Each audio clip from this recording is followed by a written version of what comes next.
hey, just try it out for yourself first. If you're skeptical, open up ChatGPT, open up Gemini, open up Claude, just grab one of these models, look through your daily workflow, get comfortable with it yourself, and know that it's going to be a little scary, some of the results you get and how smart it appears to be. And then also getting your people educated, and then set expectations of where you want to be with it. I think it's fair to have some measurable goals, just being very detailed about what the goals are, and then making sure you yourself have the training, provide the training to your employees, set fair expectations of what can be achieved.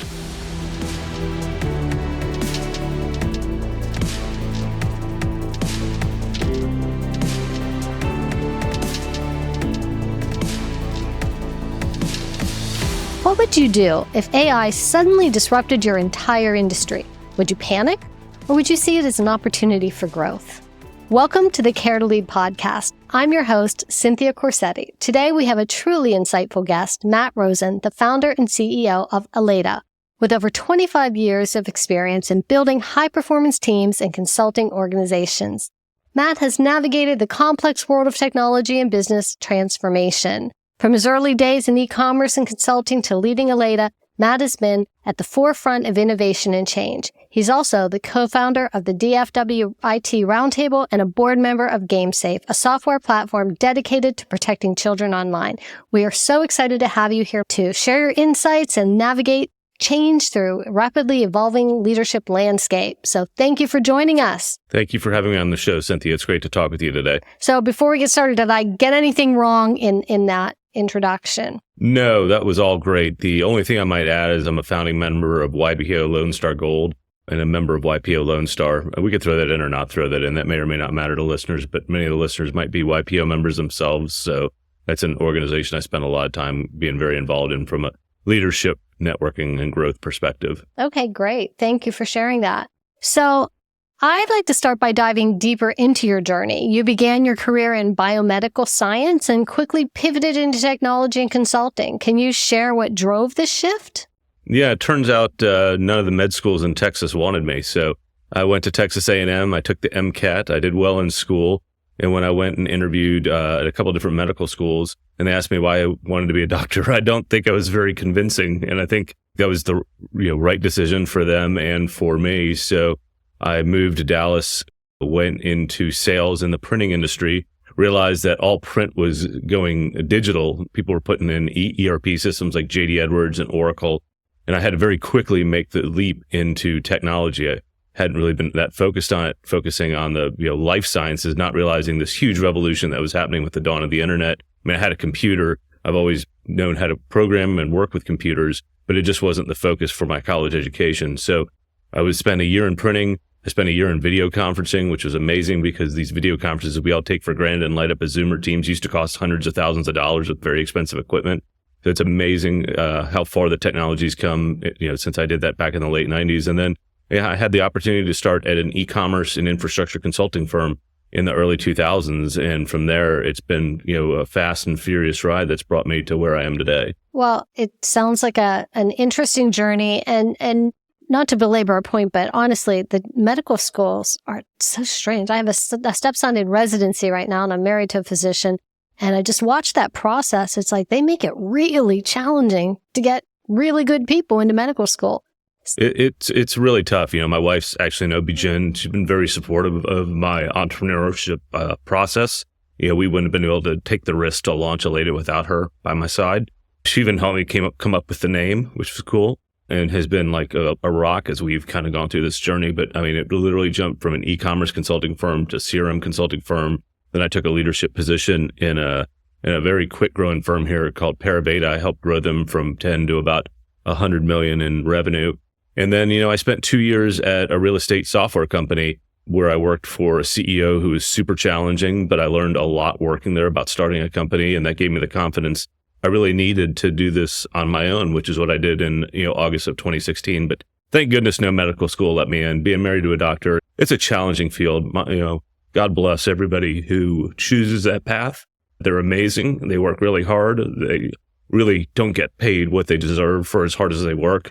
It's very easy to know that I made the right path, having watched my wife go through it every day for the last 15 years as a doctor in private practice. Yeah, I can especially guess in her field, it's especially challenging these days. I'm curious, you said she helped you come up with the name. Tell me more about that. What does it have meaning, special meaning?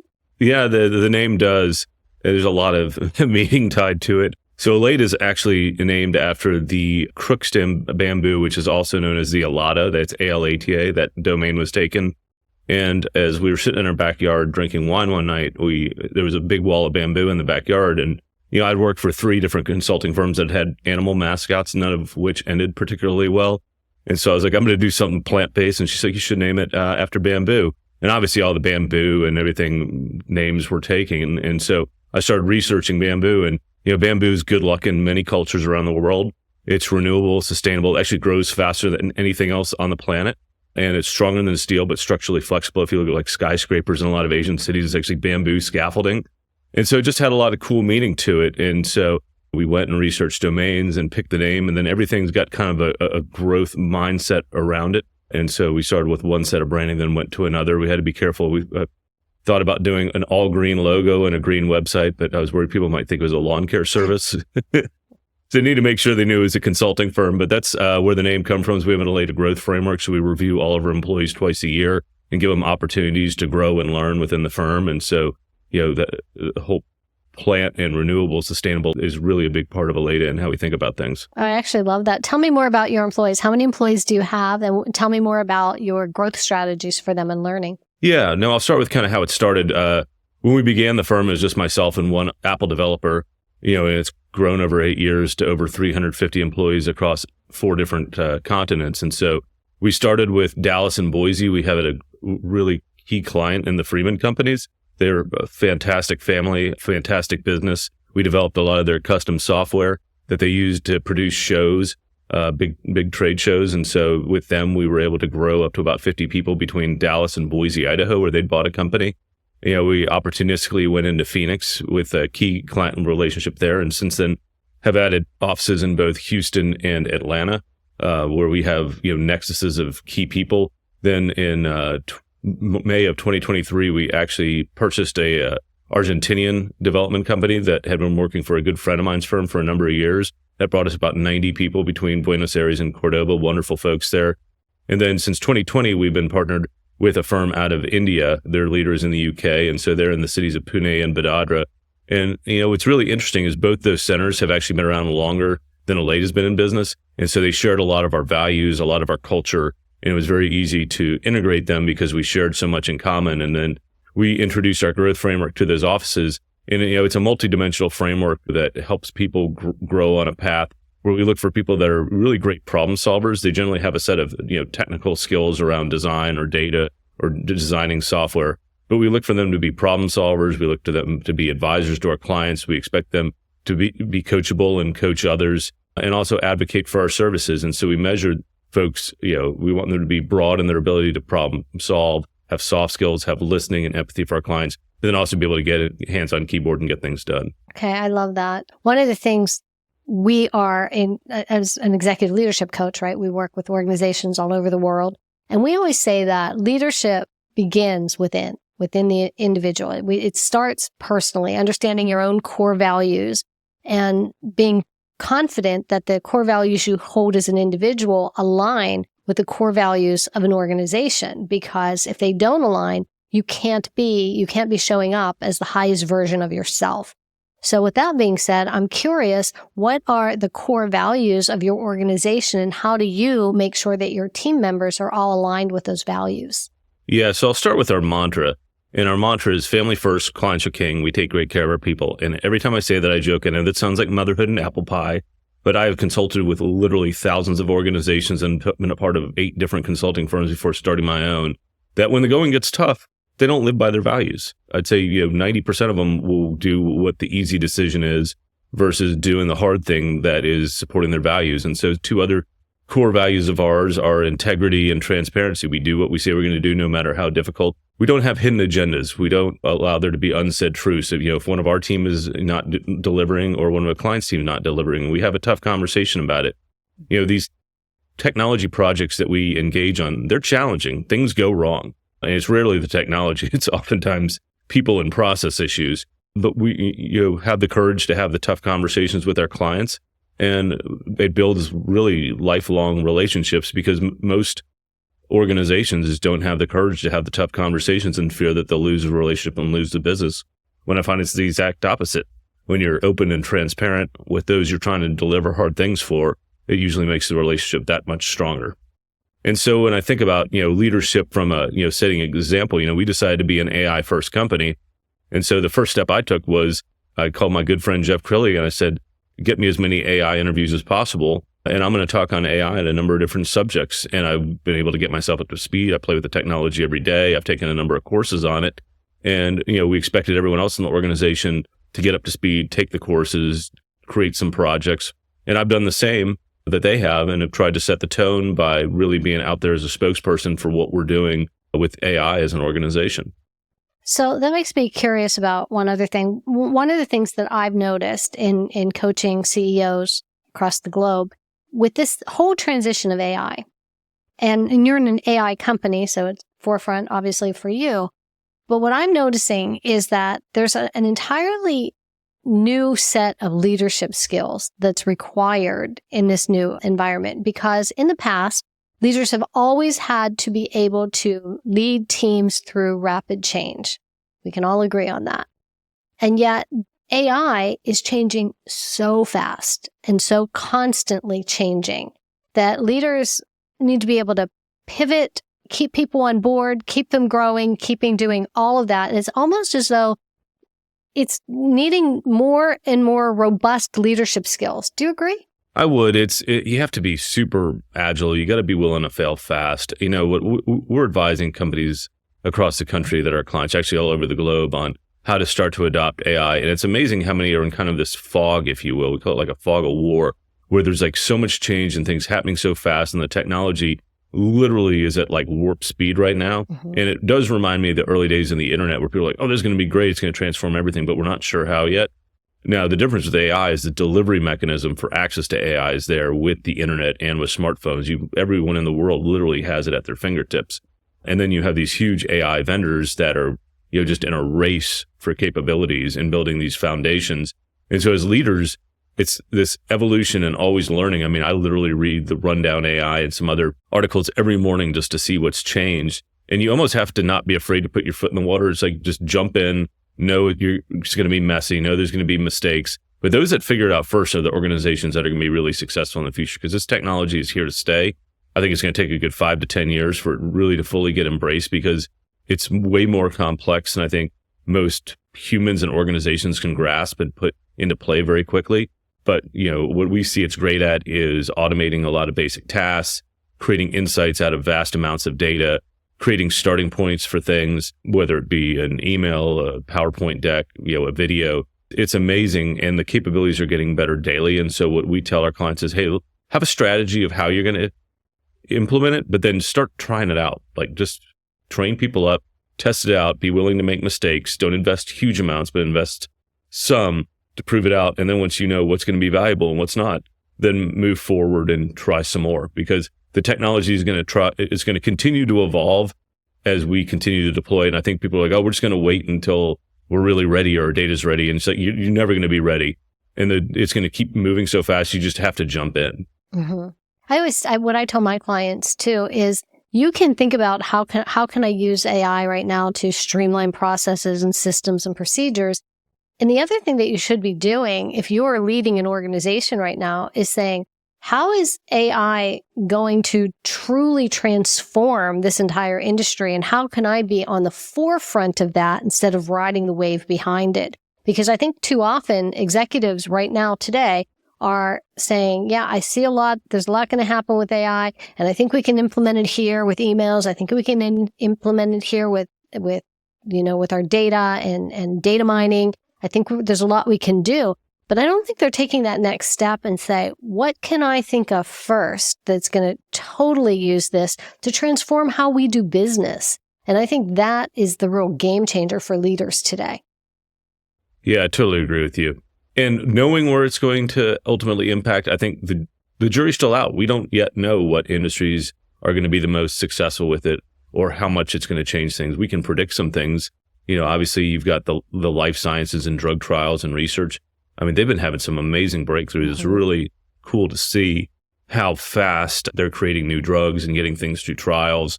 I'm seeing it a lot in the M&A space where people are using AIs to help scan these documents and really create some efficiencies in a process that's, I think, fairly archaic in how things are done with the amount of documents that get sent back and forth.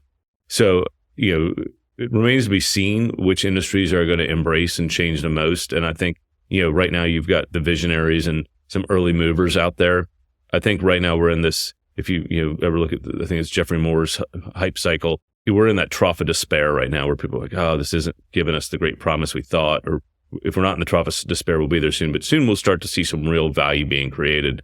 And if you're not in there once that starts happening, you're going to be left behind. And so that's why we literally took 350 people, said everyone's getting trained on AI, certified. You're going to build AI capstone projects. We're going to figure this out. And then when our clients are ready, we're going to be there to help shepherd them through this change. I mean, one example I like to share is that growth framework. The reviews, as you might imagine, are pretty involved in gathering, peer feedback, thinking through it, looking at the dimensions of the growth framework and writing a really thoughtful review. And so it takes, even someone who's fairly skilled at it, anywhere from 4 to 8 hours. We embraced AI. We integrated it with our performance management system where we capture a lot of that feedback. And we literally took the time down to about an hour. And frankly, the reviews are a lot better. And so you talk about cutting 75% of the time out of something where the very business model is time is money is huge for us in being able to get through those reviews that are better reviews and take less time to produce them. That's excellent. Share with us exactly what your company does for their clients and how the biggest benefits to working with you.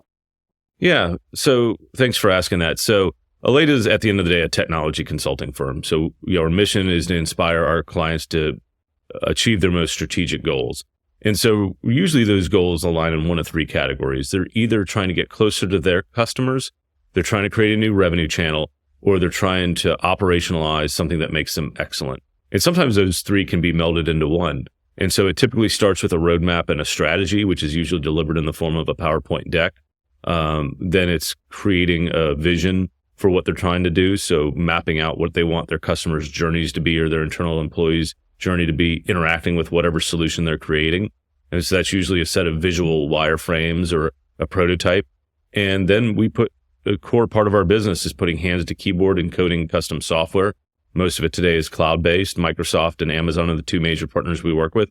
And then we do a lot with data. People have tons of data out there. It's not normalized. They don't understand it. I mean, they don't even have something as simple as a customer agreed upon and managed in a single system. So we help bring data together into cloud data warehouses. Snowflake's a big partner of ours. We work with others. And then we help create insights from that. And then when you take AI, it actually layers across all those things. So you think about an AI roadmap, you think about software products that have AI embedded, you think about generating code with AI, and you think about using AI to talk with your data. And then at the very core of all that, anything we build for our clients, we'll support for them. And so our projects are typically done in a time and materials or fixed fee fashion with our clients, where we're delivering a strategic outcome for them. Sometimes it's all of our team, but in most cases, it's a hybrid team where we're delivering side by side for the better success of their organization. Excellent. In the article, you even highlighted the ethical concerns that AI introduces, data privacy and the biases of the algorithms.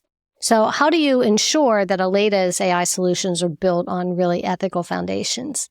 Yeah, it's tough. I mean, a lot of it's just knowing what trains the models. And so a lot of the projects we're doing, it's private models that, we have some aspect of what the training data is versus throwing things out on a public model. And so I think you're going to see more and more of that. My hypothesis is you're going to see compute come back internal to organizations. I think it's, if the AI, hyperscalers, Microsoft, Amazon, Google, don't bring some of the costs down or don't have enough power, I think you're going to see people bring some stuff back locally, which is kind of interesting. And so what we're doing is helping create those private models, know what goes into training the model, look for biases, and try and really help our clients best they can to navigate those waters. And, there's legislation that's come out in the EU. There's actually a bill right now on Newsom's desk in California, which is going to change the way things go or not go to some extent as it relates to having people held accountable for the outputs of the models and, what liability there is. So what we try and do is help our clients through this. A lot's changing. It's changing quickly. And so we're trying to stay at the forefront, and by privatizing the models, keeping the data internal, not uploading any corporate or trade secrets to the wider web, we think is kind of the way to go. Excellent. What advice would you give to leaders who are a little bit hesitant about incorporating AI into their organizations? I talk to leaders quite a bit, and what I say to them is, hey, just try it out for yourself first. If you're skeptical, open up ChatGPT, open up Gemini, open up Claude, just grab one of these models. I personally like ChatGPT. I've got it on my phone. I've got it on my MacBook. And I try to look for opportunities to use it. Even if it's just, hey, I wrote this email, make it a little bit better. Or a fun story was I was the storyteller at a couple of campouts. So I used AI as the starting point for my stories. Now I took it and made it my own, but it probably saved me a few hours. And so just like look through your daily workflow. What are you annoyed that's going to take a while? Is there an Excel spreadsheet you need analyzed? Did someone send you an investment opportunity you want to throw into a model and ask it some questions? So I say just get comfortable with it yourself and know that it's going to be a little scary, some of the results you get and how smart it appears to be when statistically it's just trying to figure out what word comes next. It's not great at math yet. It's getting better.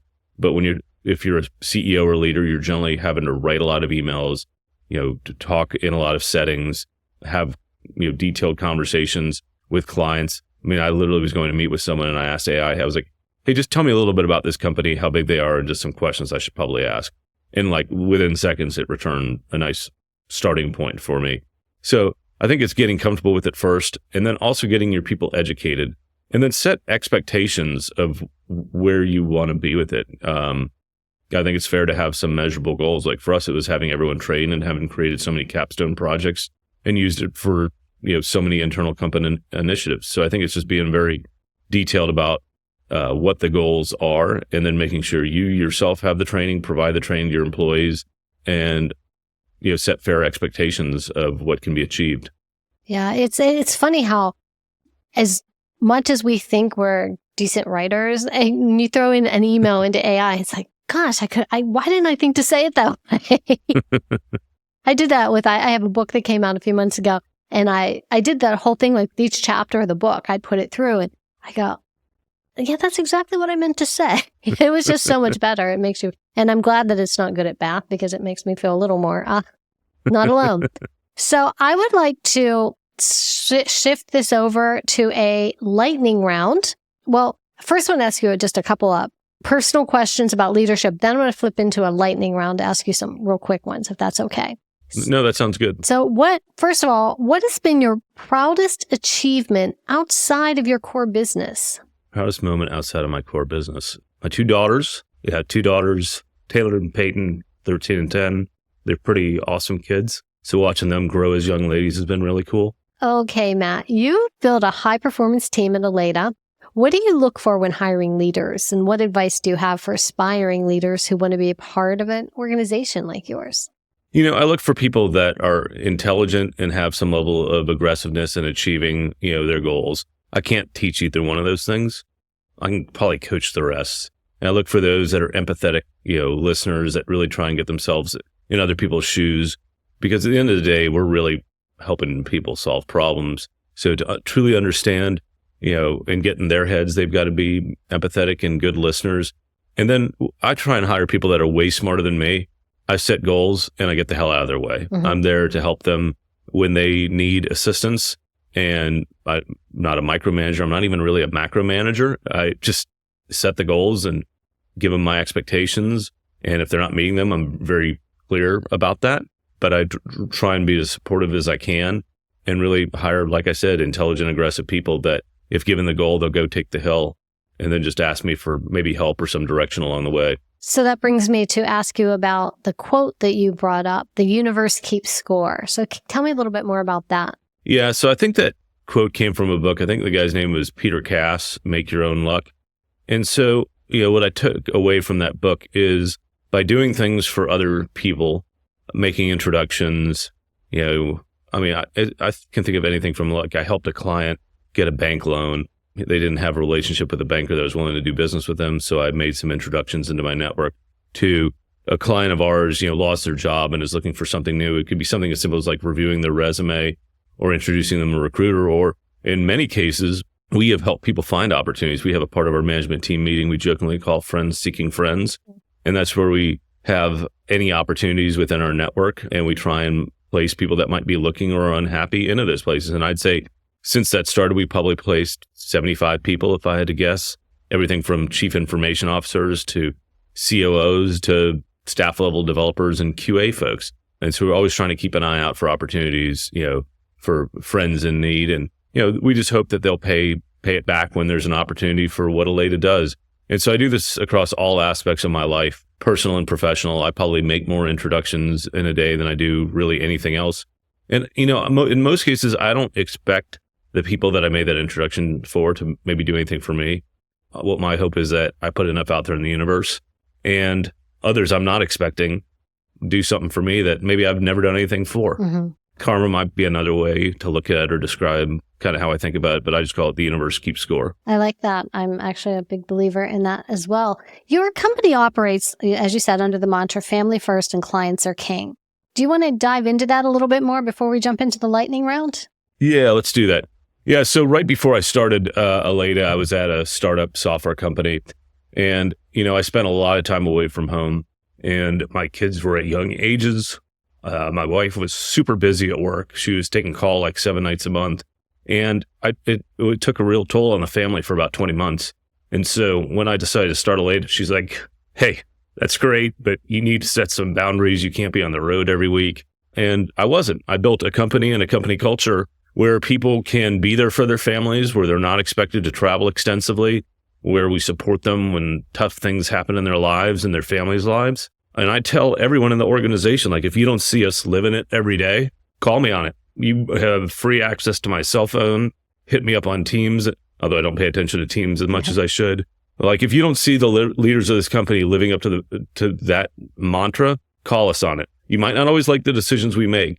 We might not always agree, but we will always live up to those values around the family first culture we're trying to create. Because ultimately, what we believe is that, like, highly inspired people will do good work for their families. They'll do good work for our clients. Clients will tell other friends about it, and the cycle repeats itself, and we grow from there. That's excellent.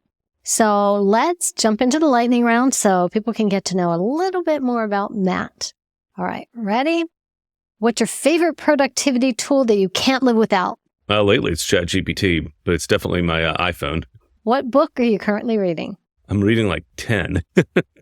I always seem to get about halfway through and then put them on my nightstand and don't complete them. There's an interesting one I'm reading about the Bataan Death March, and then I'm reading a mystery book with my daughter, and then I've got a book on selling and growth that I'm reading. That name is escaping me. Oh, good for you. Sorry, that wasn't a lightning answer. If you could have dinner with any historical figure, who would it be? This is a tough one. I'd kind of go in between George Washington, who had like the foresight to found this country, and like recognize all the things that might go wrong 250 years after he started it, and like had thought about it enough to get a smart group of people together to help think through it all. Also wouldn't mind meeting Abraham, who obviously was the core of every major religion. I think he'd be a pretty interesting guy to me to be like, hey, do you realize what you started? Awesome. What's the best piece of advice you've ever received? Gosh, there's been a lot of good advice too. It's a piece of advice I give. Am I allowed to curse on this podcast? Sure. Anytime I give someone a really tough assignment or someone has given me one, I say, hey, congratulations, just don't fuck it up. Okay. And that sticks with people. It stuck with me. Good advice. And I learned that from a mentor, a guy that was a huge client of mine when he was the CIO at the Freeman Companies. He gave me a big project, and I said, thanks for this. He's like, that's great, just don't fuck it up. And when I say that to people, it just sticks in their minds in so many different ways. And it really has been effective, and it's kind of funny all at the same time. I know. But it's one thing that when people talk to me, I was like, what do you remember that I've said most? And they tell me that, and I think it's pretty hilarious. I like that. How do you start your day to set the tone for success? I wake up, I meditate for a few minutes, I get out of bed. Anytime I'm at home, I get up, have breakfast with my kids. I usually take the older one to school, make them breakfast if they want it. Then I typically will go for a run or walk with my wife if she's not have to get in early. And I generally don't start my day till about 9:30, 10 o'clock. I mean, I'll jump on calls sooner, but I like to get up, meditate, spend time with the family, exercise, and then I'll work till the late hours of the night if I need to. But I'm not an early bird. I think 6:45 is usually my alarm time. And if I get up any earlier than that, I'm not all that useful. And so I do a lot of lunch and dinner meetings and happy hours and things like that. Well, self-awareness is important in knowing your most productive time and focusing on that is critical. So kudos to you. So finally, as my listeners already know, Care to Lead is built on 4 pillars. They are clarity, authenticity, responsibility, engagement. So which of these pillars resonates most with you and why? Which resonates most with me is authenticity. I think a lot of people get into a leadership position and they feel like they need to be someone they're not. And I think people respect those that are their true selves. You got to be consistent. But, I'd like to think that from my days as a young sales rep, schlepping paper and paper accessories to CEO, I'm the same guy. I interact with my friends in the same fun and professional way. I try and be very approachable to my team and my employees. Same with my clients. I've worked hard to get where I am, but I also know there's a lot of other people working hard to get where they are. And we all put on our pants one leg at a time, and so it's great that, been able to have the successful run that I have, but I always try and remember where I came from and be authentic in who I am and not try and be someone that people want me to be. So as we leave listeners today, if there's one thing that you would like leaders to know that could help them in their future, aspiring leaders, what is that one thing? I think for leaders, just do what you say you're going to do. I mean, it sounds so easy, but people look up to you to be consistent. And when you say something is going to happen, just do it. I've worked for so many bad managers. I've seen it happen so much with my clients where they don't make a decision or they say something's going to get done and they push it off. I think people value consistency and predictability.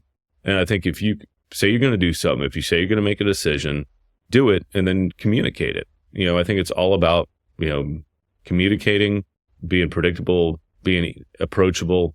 I know it's a lot more than one thing, but I think it's just be yourself and, do what you say you're going to do. I think that's excellent. So I want to thank you so much for joining us, Matt. Your journey and insights they're inspiring, and I'm sure that our listeners have gained a lot from today's conversation. So thank you. Awesome. Thank you for having me on the show, Cynthia, and listening to my story. And to all of our listeners, remember, leaders who care to lead. I'll see you next time.